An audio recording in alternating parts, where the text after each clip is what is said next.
Peth rhyfedd yw'r ysfa ynom i gasglu cregyn, i hel i gadw atgofion a menyd a dreulwyd ar draeth.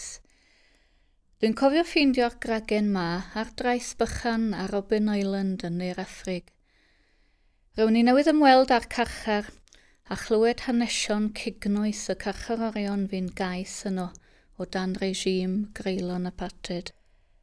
Wrth ychwelyd yn y cwch i Cape Town, dyma'r efeddu mor debyg oedd y daith i honno byddaf yn ei gwneud bob blwyddyn o groesi'r swnt i Enlli.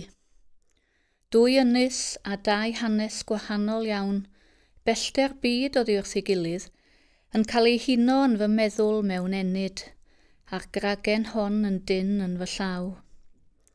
Wedi dychwelyd i Gymru, fe wnes i osod y gragen o bendraw'r byd, gyda'r rhai bychen o borth solfach ar Ynys Enlli. Peth rhyfedd yw'r ysfa ynom i gasglu cregyn.